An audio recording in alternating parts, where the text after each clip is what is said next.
যখন আমরা ল্যান্ড করি ঢাকায়, তখন একটা পরিচিত দৃশ্য দেখা যায়। এই দৃশ্য বাংলাদেশের অন্য কোনো জায়গায় দেখা যায় না।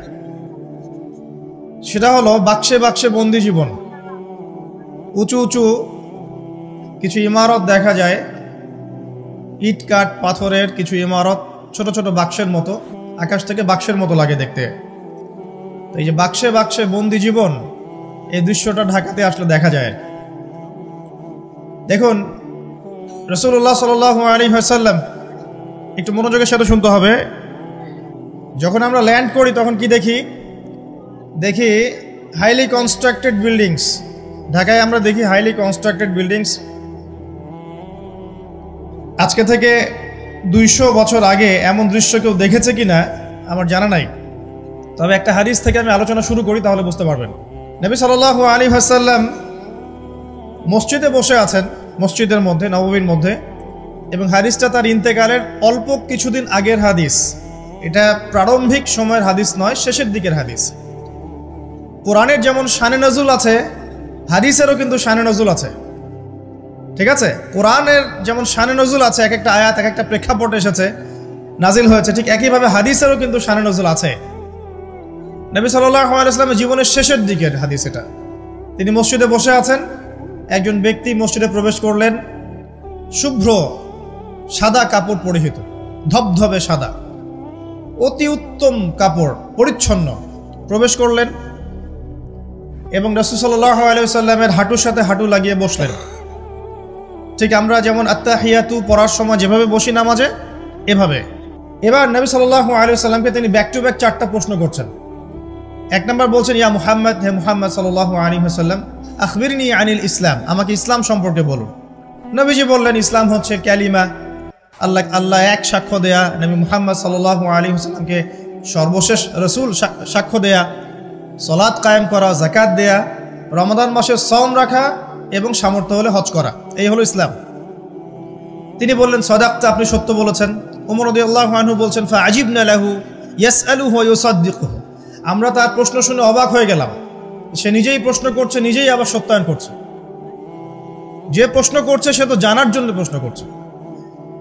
ছাত্র যদি ওস্তাদের কাছে প্রশ্ন করে যে ওস্তাদ এটা কি, ওস্তাদ বলে এটা এই, তখন সেই ছাত্র যদি বলে যে আপনি সত্য বলেছেন, তার মানে এই ছাত্র আগে থেকে উত্তরটা জানতো, তাই নয় কি? তার মানে এই প্রশ্ন করে আগে থেকেই জানে যে উত্তরটা কি হবে। তো দ্বিতীয় প্রশ্ন করছেন তিনি, বলছেন, আখবিরনি আনিল ঈমান, ঈমান কি, আমাকে ঈমান সম্পর্কে বলুন। নবী সাল্লাল্লাহু আলাইহি ওয়াসাল্লাম বলছেন, ঈমান হচ্ছে 6টা বিষয় বিশ্বাস করা। তুমিনা বিল্লাহ, আল্লাহ বিশ্বাস করবে, ওয়া মালাইকাতিহি, তার ফেরেশতা মণ্ডলীর প্রতি, ওয়া কুতুবিহি, তার সমস্ত আসমানি কিতাবের প্রতি, ওয়া রুসুলিহি, তার সমস্ত রাসূলগণের প্রতি, ওয়াল ইয়াউমিল আখির, পরকালের প্রতি, ওয়াল কদরি খায়রি ওয়া শাররি, তাকদীরের ভালো মন্দের প্রতি। এই 6টা পিলারে বিশ্বাস করলে আপনি মুমিন হলেন। প্রশ্নকারী বলছে, সাদাকতা, আপনি সত্য বলেছেন। আবারও তৃতীয় প্রশ্ন করছেন, আখবিরনি আনিল ইহসান, হে মুহাম্মদ সাল্লাল্লাহু আলাইহি ওয়াসাল্লাম, আমাকে ইহসান সম্পর্কে বলুন। ইহসান কি জিনিস? নবী সাল্লাল্লাহু আলাইহি ওয়াসাল্লাম বলছেন, ইহসান হচ্ছে আনতা আবুদাল্লাহা কাআন্নাকা তারাহ, তুমি এমনভাবে আল্লাহর ইবাদত করবে যেন তুমি আল্লাহকে দেখতে পাচ্ছ।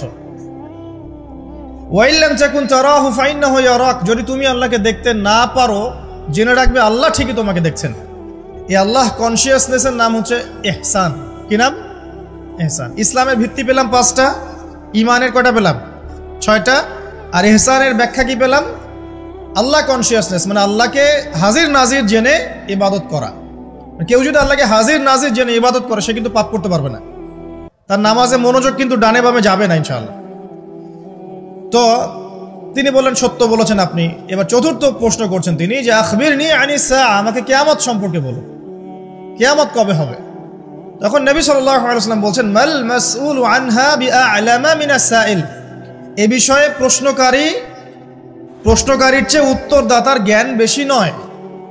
এই বিষয়ে প্রশ্নকারীর চাইতে উত্তরদাতার জ্ঞান বেশি নয়, মানে কেউই জানে না কিয়ামত এক্স্যাক্টলি কবে হবে। তখন প্রশ্নকারী থেমে যাচ্ছেন না, প্রশ্নকারী আবার প্রশ্ন করছেন, 5 নম্বর প্রশ্ন, যে ফাখবিরনি আন আমারাতিহা, তাহলে আমাকে কিছু আলামত বলেন কিয়ামতে কিছু আলামত বলেন। নবী সাল্লাল্লাহু আলাইহি ওয়াসাল্লাম অনেক আলামত বলতে পারতেন কিন্তু, এবং তিনি বলেছেন, সারা জীবনে তিনি অসংখ্য আলামত বলেছেন। এবং আলামতগুলোকে 2 ভাগে ভাগ করা যায়, এগুলো বড় এবং কিছুগুলো হচ্ছে ছোট, যদিও বা সবগুলোই আলামত। তবে এটা হচ্ছে ফিকহের বিষয়, উসুলের বিষয়ের মধ্যে আমরা নিয়ে আসতে পারি যে বড় ছোট ভাগ করা যাচ্ছে, আলেম ওলামারা ভাগ করছেন। যাই হোক, 10টা বড় বড় আলামতের কথা বলা হয়েছে। এই 10টা না আসা পর্যন্ত কিয়ামত হবে না। মসিহুদ দাজ্জালের আগমন, নবী ঈসা ইবনে মারইয়ামের আগমন, ইয়াজুজ আর মাজুজ, দাব্বাতুল আরদ, জমিন থেকে প্রাণী বের হবে, ইয়েমেনের আগুন, 3টা বড় বড় ভূমিকম্প, পশ্চিম দিক থেকে সূর্যোদয়, এরকম 10টা আলামত বলা হয়েছে। এগুলো না হওয়া পর্যন্ত কিয়ামত হবে না। এগুলো এখনো হয়নি, এগুলোর কোনোটাই এখনো আসেনি। এগুলো বাদ দিয়ে যেগুলো আলামত সুগরা আমরা বলছি, ছোট ছোট, এগুলোর ম্যাক্সিমাম প্রায় 99% আমরা এখন দেখতে পারি। তবে দেখার জন্য চোখ লাগবে। আর চোখ বলতে শুধু বাইরের চোখকে বোঝাচ্ছি না, হৃদয়ের কলবের কি লাগবে? চোখ লাগবে। আমি আপনার কলবের চোখ দিয়ে আপনাকে শহরটাকে চেনাচ্ছি। আপনার এই হাদিসে নবী সাল্লাল্লাহু আলাইহি ওয়াসাল্লাম অনেকগুলো আলামত না বলে মাত্র 2টো আলামত বলেছেন। কয়টা? মাত্র 2টো। আমি বলছি জীবনের শেষের দিকের হাদিস, শেষ সময় তো আমরা বেশি নসিহত করতে যাবো, তাই না? মনে করেন আপনার পিতা মৃত্যুসজ্জায়, আল্লাহ না করুক, এখন তিনি আপনাকে ওসিয়ত করছেন যে বাবা এইটা করবা, এইটা করবা না, মায়ের যত্ন নিও, বোনদের যত্ন নিও, ইত্যাদি ইত্যাদি। তখন তার ওসিয়তগুলোকে আপনি কত গুরুত্বের সাথে গ্রহণ করবেন, এবং সেই সময় যত ইম্পর্টেন্ট কথা থাকবে সেগুলোই তো মানুষ বলবে, তাই নয় কি? সবচেয়ে ইম্পর্টেন্ট কথাগুলোই মানুষ বলবে। তো নবী সাল্লাল্লাহু আলাইহি ওয়াসাল্লাম এদিকে এসে মাত্র 2টো সাইনের কথা বলছেন। তার মধ্যে একটা হচ্ছে, ভালো করে শোনেন, তার মধ্যে একটা হচ্ছে আনতালিদাল আমাতু রাব্বাতুহা। যখন তুমি দেখবে, প্রশ্নকারীকে বলছে, যখন তুমি দেখবে যে দাসী তার মনিবকে জন্ম দিচ্ছে, দাসী তার মনিবকে জন্ম দিচ্ছে, মানে দাসী কিভাবে মনিবকে জন্ম দিতে পারে? দাসী কি মনিবকে জন্ম দিতে পারে? উত্তর, এখানে 3টা ব্যাখ্যা হতে পারে। কয়টা ব্যাখ্যা? 3টা। এছাড়াও আরো ব্যাখ্যা হতে পারে, হয়তো আল্লাহ পাক সেটা আমাদের জেহেনে হয়তো এখনো দেন নাই, হয়তো এমন কেউ আসবে পরবর্তী জেনারেশন, তারা হয়তো আরো ব্যাখ্যা করতে পারবে। তবে 3টা ব্যাখ্যা এখন পাওয়া যায়। 1 নাম্বার, দাসী তার মনিবকে জন্ম দিবে অর্থ হচ্ছে পিতা মাতার সাথে দাস দাসীর মতো আচরণ করা হবে। এবং এটাও কিন্তু কিয়ামতের আগের একটা বড় নিদর্শন যে পিতা মাতার সাথে দাস দাসীর মতো আচরণ করা হবে, এবং যেটা এখন হচ্ছে। আমরা দেখছি পিতা মাতার অধিকার তারা পাচ্ছে না, সন্তানদের হাতে নির্যাতনের শিকার হচ্ছে, বৃদ্ধাশ্রমে থাকতে হচ্ছে। সারা জীবন যে সন্তানকে বড় করলো, আজকে সেই সন্তান তার ওই যে কাফনের টাকা পর্যন্ত দিতে যাচ্ছে না, মারা গেছে লাশটা পর্যন্ত নিতে আসে না, এমন হচ্ছে না? এবং বস্তুবাদী শহরগুলোতে তো এটা বেশি। আর আমাদের শহরটা বস্তুবাদী না? তো আমাদের শহরে মানুষ বস্তুবাদী না? মানুষ বস্তুবাদী, কেউ অন্যের দিকে তাকানোর সময় নাই। এটা বোঝার জন্য আপনাকে ফ্লাইওভারে উঠতে হবে। ফ্লাইওভারে উঠে দাঁড়িয়ে থাকেন, দেখেন মানুষ ছুটছে নিজের চরকায় তেল দেওয়ার জন্য, কারো দিকে তাকানোর সময় নাই। এই সকাল থেকে শুরু হয়, রাত একদম 3টা-4টা পর্যন্ত এটা চলছে, সারাদিন 24/7। উদ্দেশ্য কি? দুনিয়া। অল্প কিছু মানুষের বাইরে আছে যাদের উদ্দেশ্য আখেরাত, বেশিরভাগের উদ্দেশ্য কি? দুনিয়া। বাড়ি, গাড়ি, টাকা, জমি জমা, স্ট্যাটাস, দ্যাটস অল। মানে মানুষের এই কনসেপ্টটাকে বলা হয় মেটেরিয়ালিজম। কি বলে? মেটেরিয়ালিজম মানে বস্তুবাদিতা। কি বলে? কথা বলেন। বস্তুবাদিতা। এই বস্তুবাদী সভ্যতা কারা ছিল? ওই যে পশ্চিমারা, ইউরোপিয়ান সিভিলাইজেশন, এরা সবাইকে বস্তুবাদিতা শিখিয়েছে। মুমিনের চিন্তা থাকে পরকাল কেন্দ্রিক, যে কাজে পরকালের স্বার্থ আছে আমি সেই কাজ করব, যেই কাজে পরকালের স্বার্থ নাই আমি করব না। এটা মুমিনের চিন্তা। আর কাফের মুশরিক, বেদিন, ফাসেক, মুনাফিকদের চিন্তা হচ্ছে যেখানে দুনিয়ার স্বার্থ ওখানে থাকবো, দুনিয়ার স্বার্থ নাই থাকবো না। এই যে দুনিয়ার স্বার্থে মানুষের সারাটা জীবন ক্ষয় করে দেয়া, এর নাম বস্তুবাদিতা, মেটেরিয়ালিজম বলে এটাকে। যাই হোক, আমাদের শহরের বেশিরভাগ মানুষ কি বস্তুবাদী না? এখন সবাই দেখবেন, আমি বুঝাচ্ছি, আমি যতটা পারছি সহজ করার চেষ্টা করছি। ম্যাক্সিমাম আমাদের শহরের মানুষ এখন বস্তুবাদী। সবার চিন্তা একটাই, দুনিয়া, দুনিয়া আর দুনিয়া। যে দুনিয়া সম্পর্কে নবী সাল্লাল্লাহু আলাইহি ওয়াসাল্লাম বলেছেন, একটু শোনেন। যে মনে করেন এটা একটা মহাসাগর, নবী সাল্লাল্লাহু আলাইহি ওয়াসাল্লাম বলছেন এখানে একটা আঙ্গুল ঢুকিয়ে দাও, দিয়ে বের করো। এই আঙ্গুলে যতটুকু পানি আছে এটা দুনিয়া, আর এই পুরো মহাসাগরে যত পানি আছে এটা পরকাল। একদিন সাহাবীদেরকে নিয়ে নবী যাচ্ছেন সাল্লাল্লাহু আলাইহি ওয়াসাল্লাম, একটা মৃত গাধা বা বকরির বাচ্চা পড়ে আছে, মৃত গাধা বকরির বাচ্চা। সাহাবীদেরকে বলছেন, হে আমার সাহাবীরা, তোমরা কি এই বকরির বাচ্চাটাকে এক দিরহামের বিনিময়ে কিনতে চাও? কিসের বিনিময়ে? এক দিরহাম।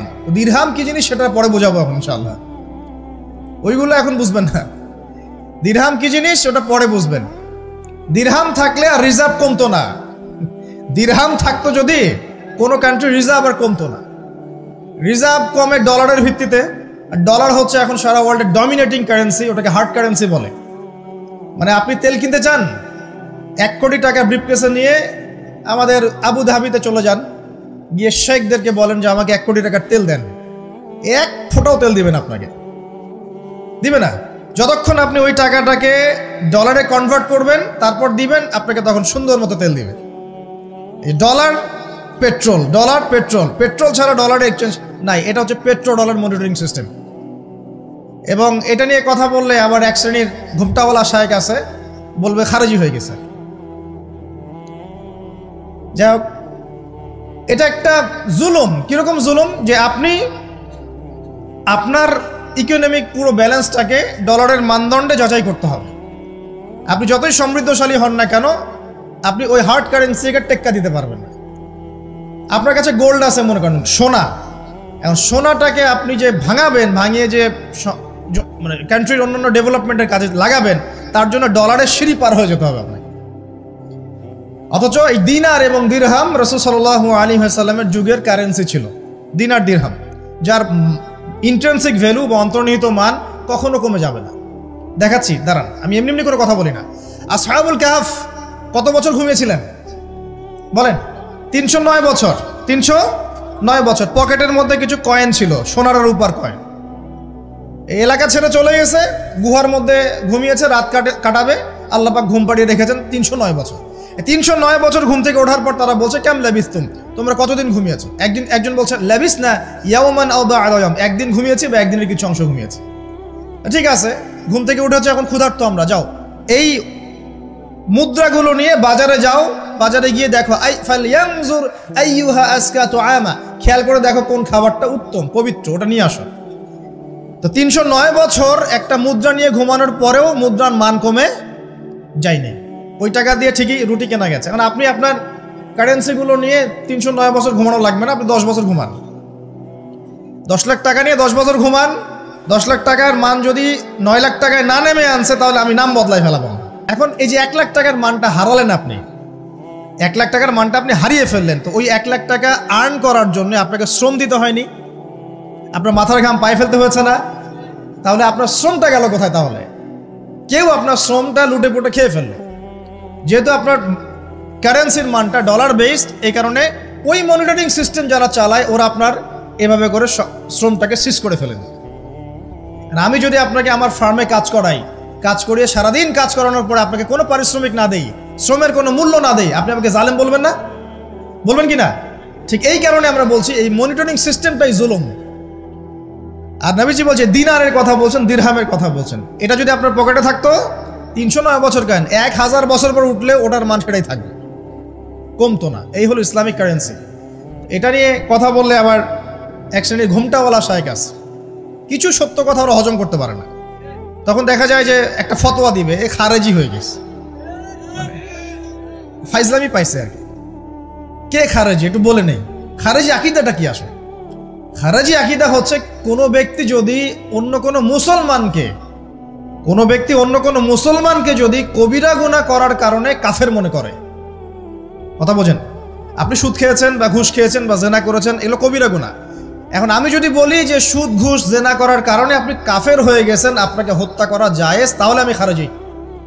বুঝতে পারছেন কথা? কিন্তু আমি কি কখনো এরকম করে কথা বলেছি? এই যে মনিটরিং সিস্টেম নিয়ে কথা বললাম, এর সাথে কবিরা গুনার কি সম্পর্ক আর খাওয়ারিজমের কি সম্পর্ক? আবার কোনো কোনো ক্ষেত্রে দেখা যায় যে পলিটিক্যাল সমালোচনা করলে খারেজি টাইটেল দিয়ে দিবে। ওই যে বললাম, আমাদের শেখদের কাছে যান মিডল ইস্টের, গিয়ে আপনি দেন, টাকা দেন, তেল দিবে না, ডলার না দিলে বলবো এই যে এন্টি মিডল ইস্ট কথা বলেছে, অতএব সে খারেজি হয়ে গেছে। আমি আপনাকে একটা এক্সাম্পল দিই, শোনেন, বোঝেন কথাগুলো বোঝেন। ইয়াজিদের নাম শুনেছেন? ইয়াজিদ ভালো শাসক ছিল না খারাপ শাসক ছিল? তার আমলে হুসাইন রাদিয়াল্লাহু আনহুর শাহাদাতের ঘটনা ঘটেছে, হাররার যুদ্ধ ঘটেছে, সে মদিনা আক্রমণ করেছে, মক্কাও আক্রমণ করেছিল, ম্যাসাকার করেছে। বহু সাহাবী তার এই শাসন মেনে নেয় নাই। তার মধ্যে একজন হচ্ছে আব্দুল্লাহ বিন জুবাইর রাদিয়াল্লাহু আনহু, জুবাইর ইবনে আওয়াম রাদিয়াল্লাহু আনহু ছেলে। তার অনুসারী অনেক সাহাবী ছিলেন। আর আমাকে বলেন, ইয়াজিদ যখন মক্কা মদিনা আক্রমণ করছিল, ইয়াজিদ যখন মক্কা মদিনা আক্রমণ করছিল বা তার সেনাবাহিনীরা যখন ইমাম হুসাইনকে কারবালার প্রান্তরে শাহাদত দিচ্ছে বা আক্রমণ করছে তার সপরিবারে, এখন যে সাহাবীরা তার বিরুদ্ধে একটু অবস্থান নিয়েছে, এই সবগুলো সাহাবী কি কাফের হয়ে গেছে, তাগুত হয়ে গেছে আর খারাজি হয়ে গেছিল নাকি? তারা কি ইয়াজিদের অন্যায়ের প্রতিবাদ করার কারণে খারাজি হয়ে গেছিল নাকি? পলিটিক্যাল সমালোচনার সাথে খাওয়ার জন্য কোনো সম্পর্ক নেই। কিন্তু এরা এটাকে একটা সুকৌশলে মুসলিম উম্মার যুবকদের মধ্য থেকে সত্য কথা বলার মানসিকতাকে কেড়ে নিয়েছে, সত্যকে উপস্থাপন করার মানসিকতাকে দমিয়ে দেওয়ার জন্য একটা খারেজি ফতোয়া শুরু করে দিয়েছেন, যেখানে সেখানে যা ইচ্ছা বলবেন খারেজি ফতোয়া দিয়ে। সুবহানাল্লাহ। যাই হোক, ওদিকে যাচ্ছি না, আমি মূল জায়গায় আসি। দেখুন, আমরা রাসূলের হাদিস থেকে জানছি দুনিয়ার মূল্য এতটুকু, তুমি কি এই বকরির বাচ্চাটাকে 1 দিরহামের বিনিময়ে কিনবা? সাহাবীরা বলছেন 1 দিরহাম কেন ইয়া রাসূলুল্লাহ সাল্লাল্লাহু আলাইহি ওয়াসাল্লাম, বিনা মূল্যেও যদি আপনি আমাকে এটা দেন বা আমাকে এটা দেয়া হয়, আমি এটা কিনবো না। বিনামূল্যেও যদি আমাকে এই মৃত বা এই পচা গলা এই গাধার বাচ্চা বকরির বাচ্চাকে দেয়া হয়, আমি কিনবো না। নবী সাল্লাল্লাহু আলাইহি ওয়াসাল্লাম বলছেন এটাই হচ্ছে দুনিয়া। আল্লাহ পাকের কাছে দুনিয়ার মূল্য এই বকরির বাচ্চার চাইতেও কম। তো এখন আমরা যারা বস্তুবাদিতায় লিপ্ত আছি, দুনিয়ার এই যে ফিকির, সারাদিন দুনিয়ার ফিকির মানুষকে এমনভাবে পেয়ে বসে না, মানুষ দুনিয়ার আলাপ ছাড়া কোনো কথাই বলতে চায় না। দেখবেন একজন আলেমের কাছে বসবেন, সে আপনাকে কোরআনের কথা বলবে, হাদিসের কথা বলবে। একজন দুনিয়াদার মানুষের পাশে বসবেন, 1 ঘন্টা বসে থাকলেও একটা কোরআনের কথা বলবে না, আর হাদিসের কথা মুখ থেকে বের হবে না। আর তার মাথাটা ফাংশন হয়ে গেছে দুনিয়া দিয়ে। ঠিক আছে, সে যদি ড্রাইভার হয় সারাদিন গাড়ির পেঁচাল পারবে, গাড়ি এটা, গাড়ি ওইটা এমন, গাড়ি ওইটা এমন। সে যদি ইকোনমিক সেক্টরের মানুষ হয় বলবে এই যে ব্যবসা এমন, এই ব্যবসা এমন, ওই ব্যবসা এমন। সুদী মহাজন হয় বলবে এই এখানে সুদ দিলে এত হবে, এখানে দিলে এত হবে। আর পলিটিক্স যদি করে তাহলে সারাদিন পলিটিক্যাল আলাপ করবে। দুনিয়ার সেক্টরে যারা পটু আর কি, দুনিয়ার ফাংশনটা মাথায় এমনভাবে ইনস্টল করা থাকে যে এটা ছাড়া অন্য কোনো কথা তার মুখ থেকে বের হবে না। নবী সাল্লাল্লাহু আলাইহি ওয়াসাল্লাম দুনিয়াকে এত তুচ্ছ করেছেন। এখন আমি আপনাকে বোঝাচ্ছিলাম যে দাসী তার মনিবকে জন্ম দিবে, এর অর্থ একটা এই যে পিতামাতার সাথে এখন দাসীর মতো আচরণ করা হবে। সেটা কি হচ্ছে না বলেন? এটা যারা পিতামাতা হয়েছেন, বার্ধক্যে চলে গেছেন, তারা খুব ভালো করে জানেন। যেই সন্তানের জন্য সারাটা জীবন তারা মাথার ঘাম পায়ে ফেললেন, এই সন্তান তার খোঁজ খবর পর্যন্ত নেয় না। ব্রিটেন, অক্সফোর্ড, হার্ভার্ড থেকে পড়ে আসছে, ঢাকা বিশ্ববিদ্যালয় থেকে বড় বড় ডিগ্রি নিয়ে আসছে, তার বাবা এখন থাকে বৃদ্ধাশ্রমে। জাহাঙ্গীরনগর ইউনিভার্সিটির একজন প্রফেসর, তিনি বৃদ্ধাশ্রমে আছেন। একটা ভিডিও দেখলাম তার, তিনি বলছেন যে আমি আমার পরিবারের জন্য কি না করেছি, আজকে আমি এত বড় প্রফেসর হওয়ার পরে আমার শেষ জীবনটা এখানে কাটছে। মাঝে মাঝে এগুলো দেখলে মনে হয়, মনটা চায় যে আমরাও কিছু বৃদ্ধাশ্রম করি, যাদেরকে আল্লাহ পাক তৌফিক দিয়েছেন আপনারা করবেন। যদিও ইসলামে বৃদ্ধাশ্রমের কোনো জায়গা নাই, মায়ের পায়ের নিচেই সন্তানের বেহেশত, কিন্তু এখন পরিবেশ এত খারাপ যে কিছু কিছু বৃদ্ধাশ্রমের দরকার হয়ে পড়েছে। জাতীয় একটা দৈনিক পত্রিকা দেখলাম, তারা বলছে যে এখন বৃদ্ধাশ্রম সময়ের দাবি হয়ে গেছে, বৃদ্ধাশ্রম এখন সময়ের দাবি হয়ে গেছে। আপনাদের সামর্থ্য থাকলে আপনারা করবেন। শেষ জীবনটা যেন আমাদের এই বার্ধক্যে উপনীত হওয়া মায়েরা এবং বাবারা, তারা যেন আল্লাহর ইবাদত করে কাটাতে পারে এমন একটা পরিবেশ তৈরি করে দিবেন। টেনশন ফ্রি ভাবে তারা যেন 3 বেলা খায়, জিকির আজগার করে, তাসবিহ তাহলিল করে, কোরআন তেলাওয়াত করে, শেষ জীবনটা যেন ঈমান ইসলামের উপর থেকে মৃত্যুবরণ করতে পারে, এরকম একটা ব্যবস্থা করে দেন। ইনশাআল্লাহ বহুত নেকি হবে ইনশাআল্লাহ। আল্লাহ পাক আপনাকে বরকত দিবেন ইনশাআল্লাহ। এটা একটা ব্যাখ্যা হতে পারে। সেকেন্ড ব্যাখ্যা হতে পারে এই, দাসী তার মনিবকে জন্ম দিবে অর্থ হচ্ছে এই যে সমাজের ন্যায় অন্যায়, হক বাতিলের মানদণ্ড উল্টে যাবে। কারণ দাসী মনিবকে জন্ম দিতে পারে না, পারে?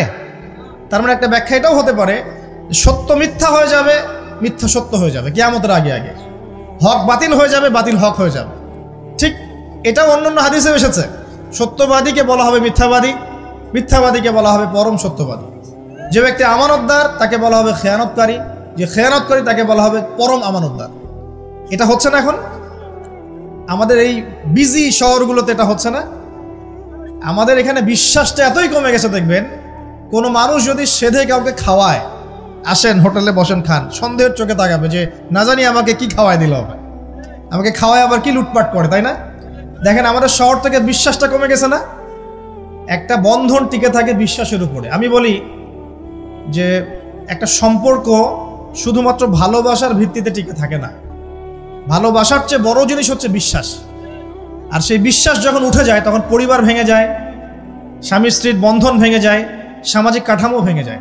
আমাদের সমাজ থেকে বিশ্বাসটা উঠে গেছে, দেখবেন কেউ কাউকে বিশ্বাস করতে পারে না।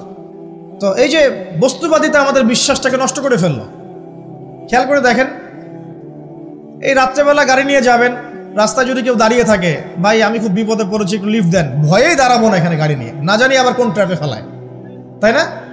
বিশ্বাস প্রতারণার কি যুগ, কেউ কাউকে বিশ্বাস করতে পারছে না, কেউ কাউকে বিশ্বাস করতে পারছে না।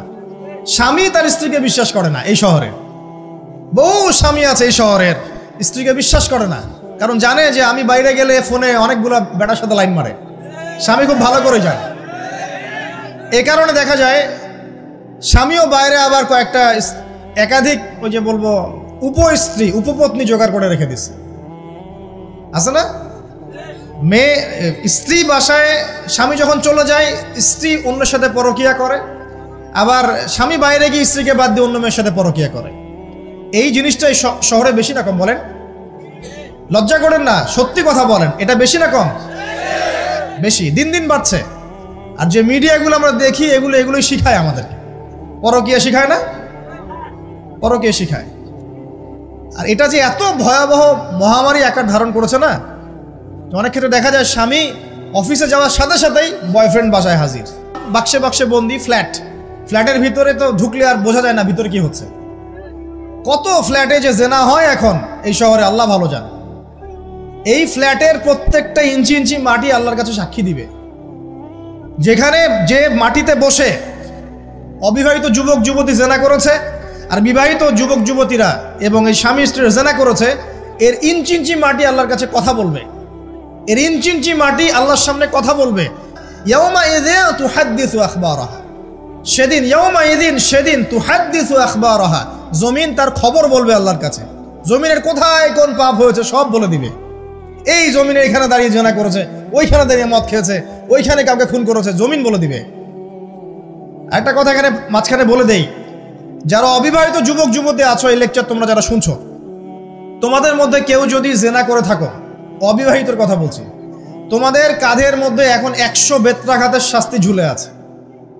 সূরা নূরের 1 থেকে 3 নম্বর আয়াত পড়ে দেখবে, অবিবাহিত যুবক যুবতী যদি জেনা করে তাদের শাস্তি হচ্ছে 100 বেত্রাঘাত, তাও জনসমক্ষে, এবং এক বছরের জন্য নির্বাসন। এই বিধানগুলো যদি পৃথিবীর কোনো দেশেও না থাকে, আসমানে আছে। মরার সাথে সাথেই এই বিধান কার্যকর হবে ইনশাআল্লাহ। বাঁচার বুদ্ধি কি? একটাই উপায় আছে। এই লেকচার কানে চলে গেছে, অনতিবিলম্বে ওযু করবে, ওযু করে খালেসভাবে রাতের শেষ রাতে জায়নামাজ বিছাবে, জায়নামাজ বিছিয়ে আল্লাহর সামনে দাঁড়িয়ে 2 রাকাত নামাজ পড়বে, পড়ে নিজের পাপের কথা স্মরণ করে চোখ দিয়ে দরদর করে পানি ফেলে দিবে, আল্লাহকে সেজদা গিয়ে বলবে, আল্লাহ আমি জেনা করেছি, আমাকে মাফ করে দাও, আমার এই পাপের কথা কেউ জানে না, তুমি জানো, মাফ করে দাও।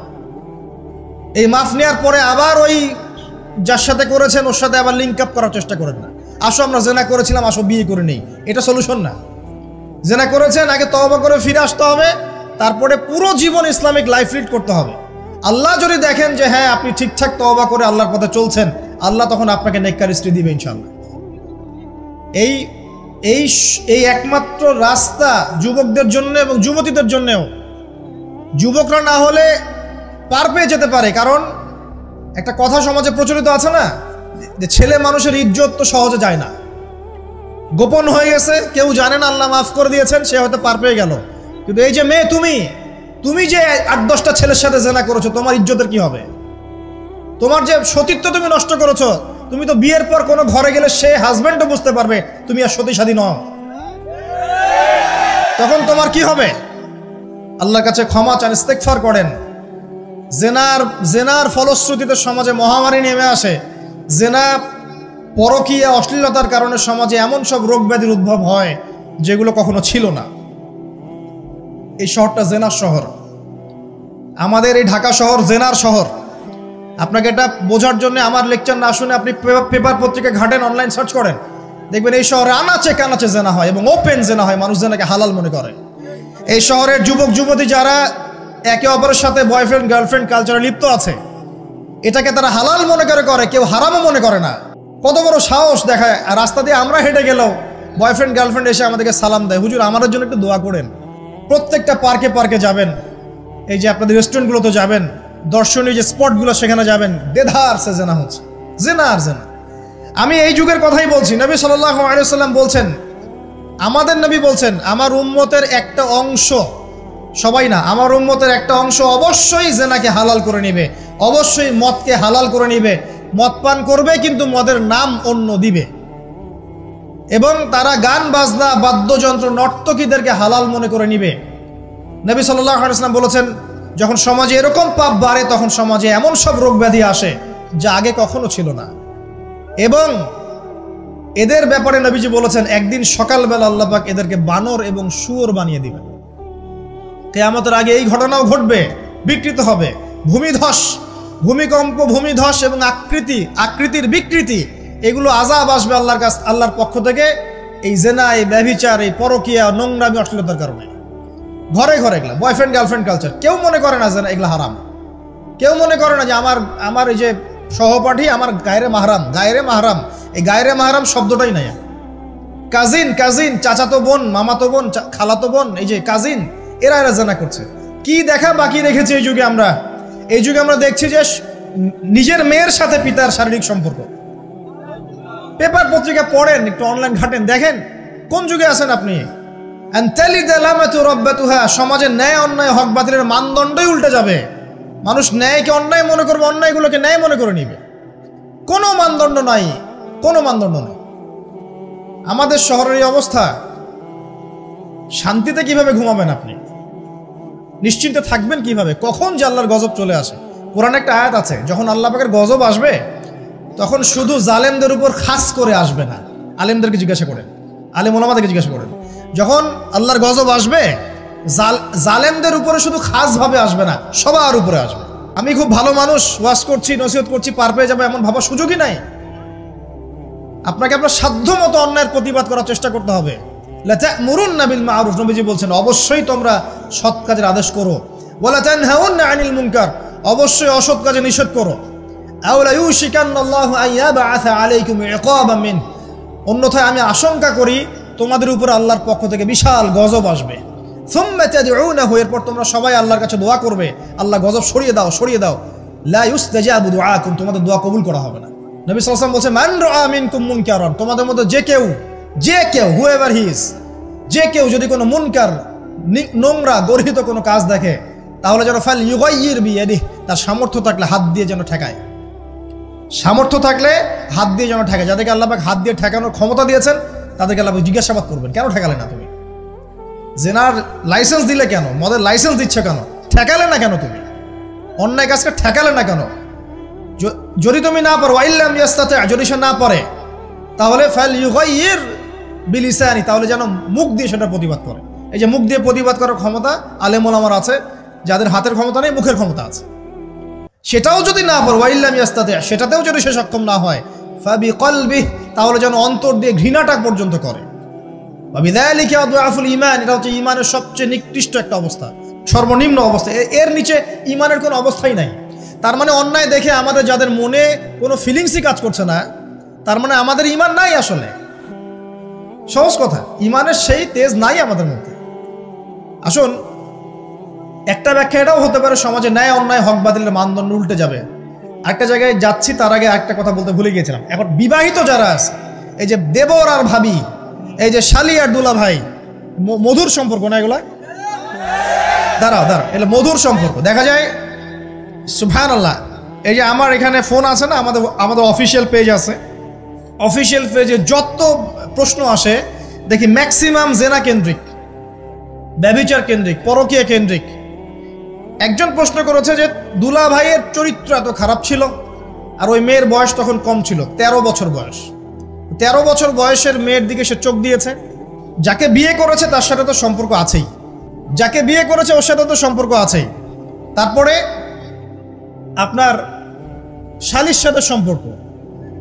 এখন শালীর সাথে তার 2 বছর ধরে সম্পর্ক করার পর সেগুলোর ভিডিও ধারণ করেছে, ধারণ করে তাকে ব্ল্যাকমেইল করছে যে যদি আমার সাথে খারাপ কাজে সে রাজি না হয় তাহলে এই ভিডিওগুলো ভাইরাল করে ফেলবে। এই যে অনলাইনের যুগ, এখন তো মানুষ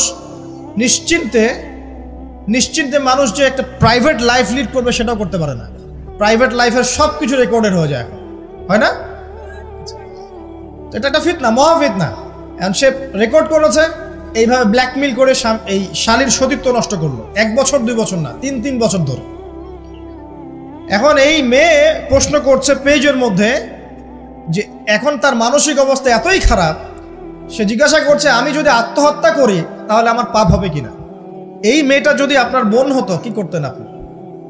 আল্লাহ না করুক এই মেয়ে যদি কারো মেয়ে হতো তাহলে কি করতেন আপনি? আপনার কাছের কেউ হলে আপনি কি করতেন? এখানে ওই শাস্তিটা না বলে সামনে যেতে পারছি না।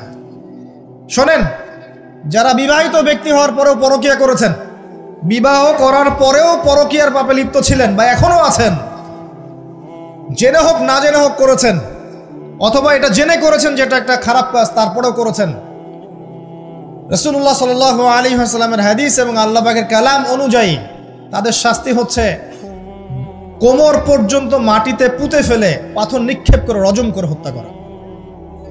ইসলামিক যদি কোনো রাষ্ট্র থাকতো বা এটা যদি হতো, বা এটা যদি ইমামুল মাহদির যুগ হতো বা ওমর রাদিয়াল্লাহু আনহুর যুগ হতো, তাহলে এই শাস্তির বাইরে আপনি চলতে পারতেন না যদি এটা প্রমাণ হতো।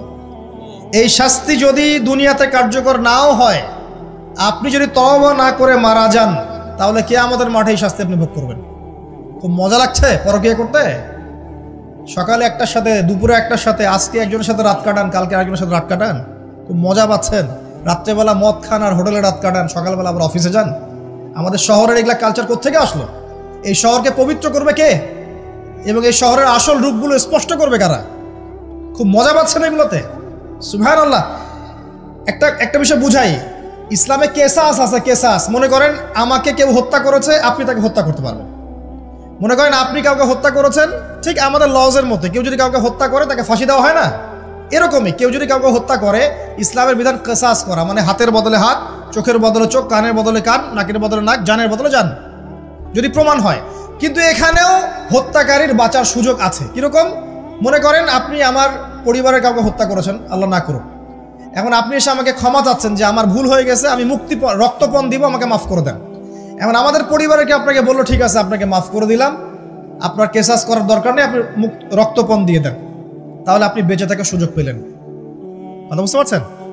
একটা হচ্ছে মুরতাদ। মনে করেন কেউ ইসলামের কিছু বিষয়কে অস্বীকার করেছে, তাকে জেলখানায় বন্দি করে রাখা হবে, সুযোগ দেওয়া হবে যে আপনি কি এগুলো জেনে শুনে বলেছেন নাকি এর উপর অটল থাকবেন না ফিরে আসবেন। সে যদি বলে না আমি তওবা করলাম, আমি এগুলো থেকে ফিরে আসলাম, ও বেঁচে থাকার অধিকার পেয়ে গেল। কিন্তু বিবাহিত ব্যক্তি যারা ব্যভিচার করেছে, বিবাহিত ছেলে বা মেয়ে ব্যভিচার করেছে, তওবা করে যদি ফিরেও আসে, রজমের শাস্তি থেকে বাঁচার কোনো সুযোগ নেই। বুঝতে পারছি না? একজন মহিলার কথা বলি তাহলে বুঝতে পারবো।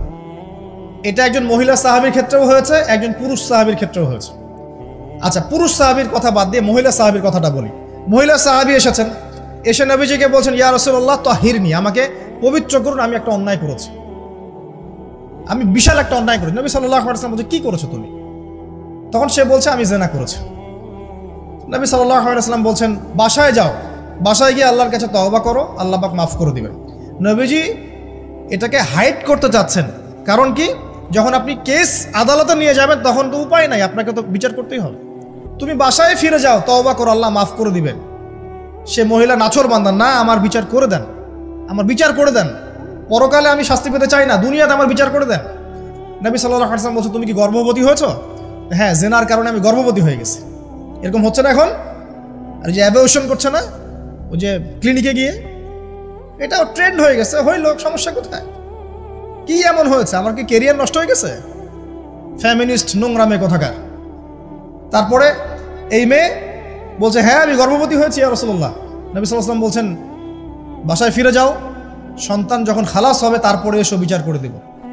9 থেকে 10 মাস সে এই সন্তানকে গর্ভে ধরলো, ধরার পরে সন্তান যখন খালাস হয়ে গেল, সে নবীর কাছে এসে সন্তান কোলে নিয়ে, নবজাতক, ইয়া রাসূলুল্লাহ সাল্লাল্লাহু আলাইহি ওয়াসাল্লাম দরুদ পড়বেন, আমাকে পবিত্র করে দিন, আমার সন্তান হয়ে গেছে। এখন নবী সাল্লাল্লাহু আলাইহি ওয়াসাল্লাম বলছেন, সন্তান কি দুধ খাচ্ছে? হ্যাঁ, দুধ খাচ্ছে। তাহলে তুমি তাকে দুধ পান করাও। কত বছর দুধ পান করাতে হয়? 2 বছর। 2 বছর দুধ পান করাও। দুধ পান করা শেষ হবে, তারপরে এসে তোমার বিচার করে দিব। এবার 2 বছর দুধ পান করানোর পর এই মহিলা এসেছে, সন্তানের হাতে একটা রুটি। নবীজিকে বলছেন, ইয়া রাসূলুল্লাহ সাল্লাল্লাহু আলাইহি ওয়াসাল্লাম, আমার সন্তান এখন রুটি খেতে পারে, আমার সন্তান এখন রুটি খেতে পারে, আমার বিচার করে দিন। তখন নবী সাল্লাল্লাহু আলাইহি ওয়াসাল্লাম বলছেন, সাহাবীরা, তোমাদের মধ্যে কেউ কি আছো এই সন্তানের দায়িত্ব নিবে? একজন আনসার সাহাবী বলছেন, আমি দায়িত্ব নিব। তখন এই আনসার সাহাবীর কোলে নবী সাল্লাল্লাহু আলাইহি ওয়াসাল্লাম এই বাচ্চাকে তুলে দিলেন। তুলে দেওয়ার পর খালিদ বিন ওয়ালিদ রাদিয়াল্লাহু আনহু অন্যান্য সাহাবীদেরকে বললেন, যাও এই মহিলাকে নিয়ে যাও, কোমর পর্যন্ত গেড়ে দিয়ে রজম করে হত্যা করো। এবার এই মহিলাকে নিয়ে যাওয়া হচ্ছে, একটা কথা বানিয়ে বলছি না, এই আপনার আলেম ওলামা যারা আছেন জিজ্ঞাসা করবেন কওমি মাদ্রাসা। এই মহিলাকে নিয়ে যাওয়া হচ্ছে, মহিলাকে পাথর নিক্ষেপ করা হচ্ছে। পাথর নিক্ষেপ করার মধ্যে খালিদ বিন ওয়ালিদ রাদিয়াল্লাহু আনহুর পাথরও ছিল। খালিদ বিন ওয়ালিদ রাদিয়াল্লাহু আনহু নাম শুনেছেন না? বীর সাহাবী, তিনি পাথর নিক্ষেপ করেছেন একটা। এই পাথরের আঘাতে ওই মহিলার কোন একটা জায়গায় লেগেছে, গায়ের লেগে রক্ত বের হয়ে গেছে। রক্তের ছিটাটা তার গায়ের এই যে কাপড় এসে পড়েছে। কাপড় এসে পড়ার সাথে সাথে খালিদ বিন ওয়ালিদ রাদিয়াল্লাহু আনহু বলছেন, ছি ছি ছি ছি ছি, আমার গায়ের মধ্যে এরকম নোংরা ব্যভিচারী মহিলার একটা রক্ত পড়লো কিভাবে? এরকম একটা তাচ্ছিল্যের কথা বলেছেন। তখন নবী সাল্লাল্লাহু আলাইহি ওয়াসাল্লাম বলছেন, হে খালিদ তুমি থামো, হে খালিদ তুমি চুপ করো। তুমি জানো এই মহিলা এই 2 বছরে 3 বছরে এত তওবা করেছে আল্লাহর কাছে, এই সমস্ত তওবা যদি মদিনাবাসীর মধ্যে বন্টন করে দেওয়া হয় তবুও কম হয়ে যাবে। আর আমি এখন দেখছি এই মহিলা জান্নাতে সাঁতার কাটছে। আমি বুঝাতে পারছি না আপনাকে প্রিয় বোন, প্রিয় ভাই, যারা বিবাহিত হয়ে ব্যভিচার করছেন, জিনা করছেন, তিনি তওবা করেছিলেন, তওবা করেছেন, আল্লাহ পাক মাফও করে দিয়েছেন, জান্নাতে চলে গেছেন, কিন্তু পৃথিবীতে তার শাস্তি কায়েম করা হয়েছে।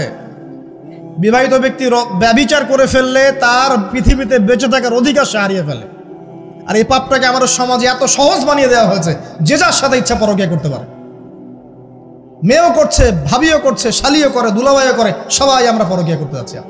পরকীয়ার সয়লাভ বন্ধ করতে হবে, পরিবারে পর্দা কায়েম করতে হবে, অপসংস্কৃতি ঠেকিয়ে দেন, এগুলা চ্যানেলগুলো বন্ধ করে ফেলেন বাসা থেকে। ইসলামিক সমাজ কায়েম না করতে পারলে আমাদের মা বোনরা সব নষ্ট হয়ে যাবে দিন দিন। আর পরিবারের ইজ্জত যখন চলে যায়, কোনো কিছুর বিনিময়টাকে ফিরে পাওয়া যাবে না। কেন পরকীয়া করতে গিয়েছেন? আল্লাহ, আপনার যদি এতই চাহিদা থাকে আরেকটা বিয়ে করেন না কেন? বিয়ে করতে সাহস কুলায় না নাকি? বিয়ে করলে যে স্ত্রীকে নিয়ে সূর্যের আলোতে ঘুরতে হয়, ওই জন্য ইঁদুরের মতো রাতের বেলা অন্ধকারে আপনি থাকতে চান, সিংহের মতো সকালবেলা সূর্যের আলোকে স্নান করতে পারেন না। কথা বুঝতে পারেন না? বিয়ে করলে স্ত্রীকে নিয়ে পুরুষের মতো, সুপুরুষের মতো সূর্যের আলোকে আপনি হাঁটবেন রাস্তায়, কাউকে ভয় করবেন? আপনার মতো কোনো ভয় কাজ করবে না। আর এখন আপনি ইঁদুরের মতো রাতের অন্ধকারে রাত কাটান অন্য মেয়ের ঘরে গিয়ে। এই শহরের এই মহামারীগুলো বন্ধ করতে হবে। আমি এই শহরের একজন শুভাকাঙ্ক্ষী বাসিন্দা, আমি এখানকার। আমি আমার চোখ দিয়ে যা দেখছি, এটা দেখার পর চুপ থাকতে পারি না। আমরা সব জায়গায় জানা দেখছি, আর মাদক দ্রব্য দেখছি, আর পরকীয়া দেখছি। পর্নোগ্রাফির তো শেষ নাই, প্রত্যেকের ফোনে ফোনে পর্নোগ্রাফি। দেখবেন অনেক সময় মাদ্রাসার শিক্ষকের দ্বারা ছাত্র বালাৎকার হচ্ছে, হয়নি? সম্ভব কিভাবে? কারণ ওই শিক্ষক পর্নোগ্রাফিতে আসক্ত ছিল। আপনি চেক করে দেখেন, পর্নোগ্রাফিতে আসক্ত হওয়ার ফলে সে হিতাহিত জ্ঞান হারিয়ে ফেলেছে। সে বাচ্চা, ছেলে বাচ্চা না মেয়ে বাচ্চা, কিছু দেখার সময় নেই। ওই প্রবৃত্তির জানোয়ারের যে স্বভাবটা সে আর দমন করতে পারছে না। পর্নোগ্রাফি আর মাদক আর ব্যভিচার, জেনা, ফ্রি মিক্সিং অবাধে আমাদের শহরে। বস্তুবাদী তো আছেই। তো এটাকে আখিরুজ্জামানের শহর বলবো নাকি আউয়ালুজ্জামানের শহর বলবো নাকি? শুধু এই শহরের সমস্যা এটা নয়, প্রত্যেক বড় বড় শহরেই সমস্যা। ইভেন এগুলো এখন গ্রামে পর্যন্ত চলে গেছে। এগুলো গ্রামেও চলে গেছে, গ্রামে আরো বেশি আছে।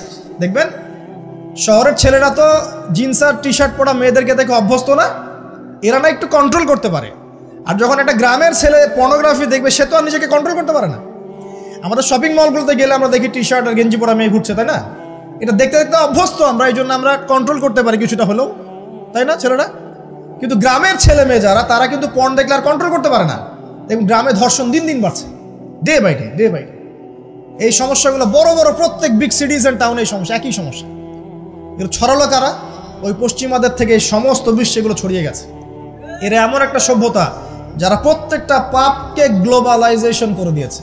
সুদ খেয়েছে, সারা বিশ্বে ছড়িয়ে দিয়েছে। মদ খেয়েছে, সারা বিশ্বে ছড়িয়ে দিয়েছে। জেনা করেছে, সারা বিশ্বে ছড়িয়ে দিয়েছে। ফ্যামিনিস্ট রেভলিউশন সারা বিশ্বে ছড়িয়ে দিয়েছে। ব্যাংকিং, সুদভিত্তিক ব্যাংকিং সিস্টেম সারা বিশ্বে ছড়িয়ে দিয়েছে। প্রত্যেকটা সমস্যা দেখবেন ওখান থেকে সারা বিশ্বে ছড়িয়ে গেছে। আর আমরা মনে করি ওরাই নাকি মানবতার মুক্তির পথ দেখাবে। সুবহানাল্লাহ। ওরা তো ছেলে ছেলে বিয়ে করে। যে সম্প্রদায় ছেলে ছেলে বিয়ে করে ও আমাকে ভালো মন্দ শিখাবে? ওখানে তো একটা প্রত্যেক 10 সেকেন্ডে একটা করে মেয়ে রেপ হয় আফ্রিকান কন্টিনেন্টে। জার্মানির আমি পর্নোগ্রাফির একটা লেকচার দিয়েছি, দেখবেন নীল দর্পণ, ওখানে সব ডিটেলস দিয়েছে। জার্মানি, ব্রিটেন বলেন, আমেরিকা বলেন, এই প্রত্যেকটা কান্ট্রির মধ্যে প্রত্যেক মিনিটেই একটা করে মেয়ে ধর্ষণের শিকার হচ্ছে। ওরা আমাকে শিখাবে নারীর স্বাধীনতা অধিকার? আমার কাছে কোরআন এবং সুন্নাহ আছে, রাসূল আছেন, আমার কাছে আল্লাহ আছেন। এগুলোকে বাদ দিয়ে তোমার কথা শুনতে হবে আমাকে?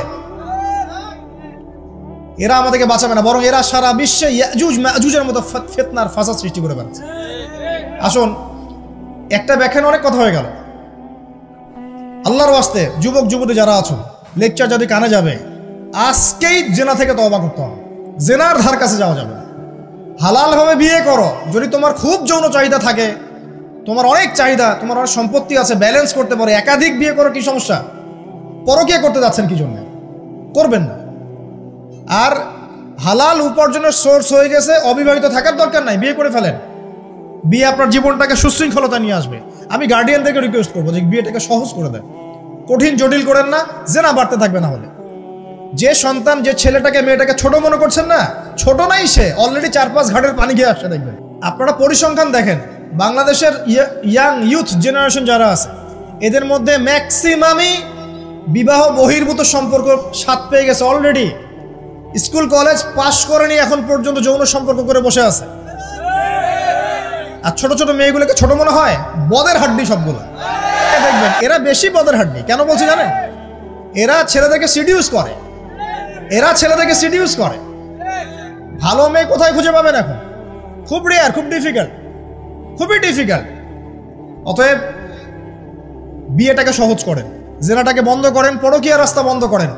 এগুলো শাস্তি দুনিয়াতে না পেলেও পরকালে পেতে হবে। কিন্তু রাসূলুল্লাহ সাল্লাল্লাহু আলাইহি ওয়াসাল্লাম মেরাজের রাতে গিয়ে দেখে এসেছেন যে একটা চুলা দেখেছেন, চুলা তন্দুর চুলার মতো, নিচের দিকটা ফাঁপা, উপরের দিকটা সরু, আগুন জ্বলছে দাউ দাউ করে, এক শ্রেণীর মানুষকে পোড়ানো হচ্ছে। আগুন যখন ফ্লো বাড়ছে, মানুষ উপরে আসছে, ফ্লো কমছে, নিচে নামছে, এভাবে আর কি। রাসূলুল্লাহ সাল্লাল্লাহু আলাইহি ওয়াসাল্লাম জিজ্ঞাসা করলেন, ইয়া জিবরিল, এরা কারা? জিবরাইল আলাইহিস সালাম বলছে, এরা আপনার উম্মতের সেই সব ব্যক্তি যারা জেনার পাপে লিপ্ত ছিল, এবং তাদের এই আযাব থেকে এত দুর্গন্ধ বের হচ্ছে কল্পনা করতে পারবেন না। আরেক শ্রেণীর লোককে দেখেছেন, সামনে এই যে ভালো গোশত, পাশে খারাপ পচা গোশত, বসে বসে পচা গোশত খাচ্ছে, ভালো গোশত খাচ্ছে না। শাস্তি হচ্ছে কবরে, বারজাখের জগতে। নবী জিজ্ঞাসা করছেন, এরা কারা? জিবরাইল আলাইহিস সালাম বলছে, এরা হচ্ছে আপনার উম্মতের সেই সব ব্যক্তি যাদের ঘরে পবিত্র স্বামী ছিল, পবিত্র স্ত্রী ছিল, তাদের সাথে সন্তুষ্ট না থেকে তারা পরকীয়া করেছে। আল্লাহ পাক আমাদের শহরটাকে হেফাজত করুন। এখানে একটাই সলিউশন, ইসলামিক অনুশাসন, আদারওয়াইজ অন্য কোনো সলিউশন নাই। কতক্ষণ ভালো থাকবেন আপনি? চতুর্দিক থেকে আপনাকে জেনায় উদ্যুক্ত করা হচ্ছে। আপনি অনলাইনে ঢোকেন, এই যে ফোনটা নেন, ফেসবুকে ঢোকেন, ইউটিউবে ঢোকেন, খালি জেনা আর জেনা। মানে জেনাটাকে এমনভাবে দেখানো হয় যে কি যে মজার একটা বিষয়, কি যে মজা একটা। অথচ জানেন জেনার মধ্যে যার্রা পরিমাণ কোনো সুখ নাই। আপনি হালালভাবে বিয়ে করেন, আপনি যে সুখটা পাবেন, আপনি শত শত জেনা করলে সেই সুখ পাবেন না। এটাকে দেখানো হয়, এই যে পর্নোগ্রাফি যা দেখায়, সবই ভুয়ার বানোয়াট। এটা টোটালি বানোয়ার জিনিস। শুটিং আছে না, শুটিং, ওই যে নায়ক নায়িকা নাচানাচি করে, শ্যুট করে না, ঠিক সেম ভাবে এটাকে শ্যুট করা হয়। এগুলো শুটিং জাস্ট, আর কিছু না।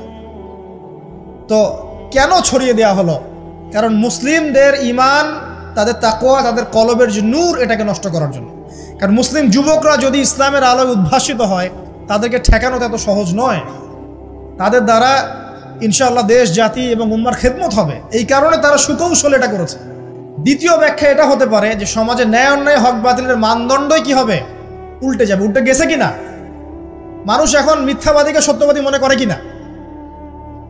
এবং ওয়ার্ল্ডে যত বড় বড় মিথ্যা নিউজগুলো হয়, সবাই এগুলোকে সত্য মনে করে না। আর সত্য নিউজগুলোকে মানুষ মিথ্যা মনে করে। আমানতদার একটা ব্যক্তি বলে যে চরম খেয়ানতকারী ব্যক্তি বলে আমানতদার। যার চরিত্র দেখবেন সবচেয়ে খারাপ, ওকে বলছে একেবারে কি চরিত্র, মহান চরিত্র অধিকারী।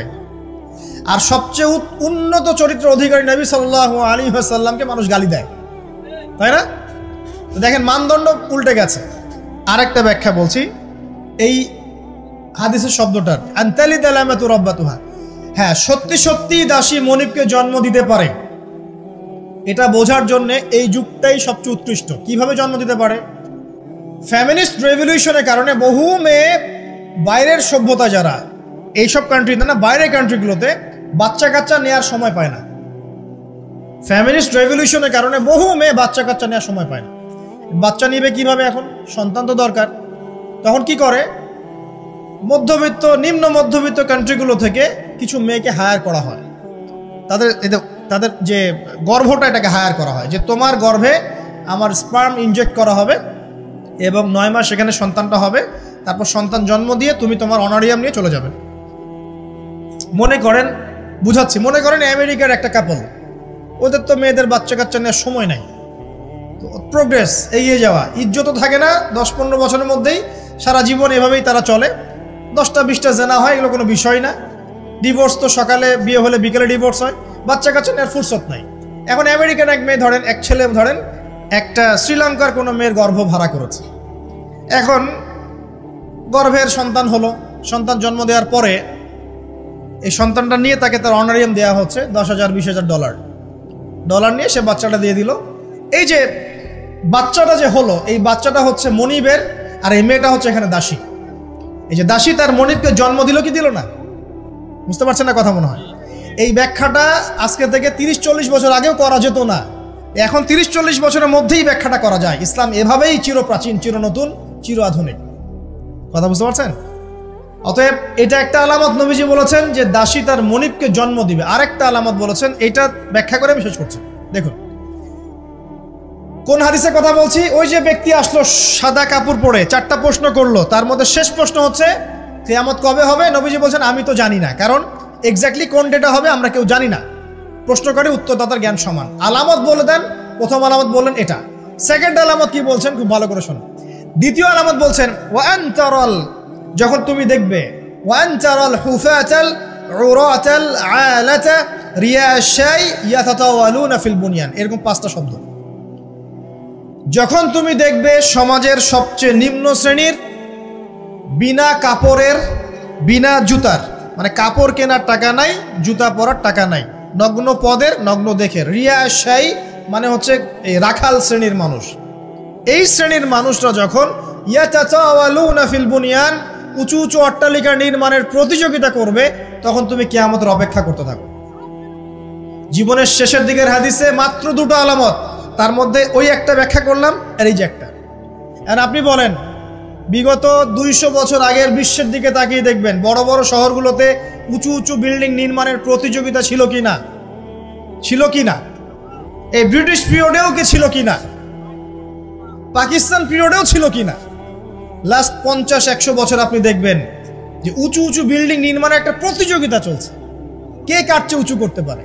ঠিক এই যুগের কথাই নবীজি বলেছেন, এই যুগ যখন চোখের সামনে দেখতে পারবে, ফান্তাজির সা, কিয়ামতের অপেক্ষা করো। যখন আমরা উপর থেকে ল্যান্ড করি শহরে, আমরা দেখি যে ইয়াতাতাওয়ালুনা ফিল বুনিয়ান, এই উঁচু উঁচু অট্টালিকা নির্মাণের প্রতিযোগিতা চলছে, বাক্সে বাক্সে বন্দি জীবনে। তো কিভাবে সম্ভব? প্রশ্ন এখন একটা আপনার কাছে আমার, কিভাবে সম্ভব? সমাজের সবচেয়ে নিম্ন শ্রেণীর মানুষ, রাখাল শ্রেণীর মানুষ, গায়ে কাপড় নাই, স্যান্ডেল নাই, কিভাবে পড়বে সে? উত্তর দেন, কিভাবে সম্ভব? উত্তর 2টো। এক, সুদের মধ্য দিয়ে সম্ভব। সুদের মধ্য দিয়ে সম্ভব সবচেয়ে দরিদ্র মানুষের বিল্ডিং নির্মাণের প্রতিযোগিতা সম্ভব। সেকেন্ডটা হচ্ছে অন্যের সম্পদ আত্মসাৎ এবং করাপশন, এর মধ্য দিয়ে সম্ভব এটা করা।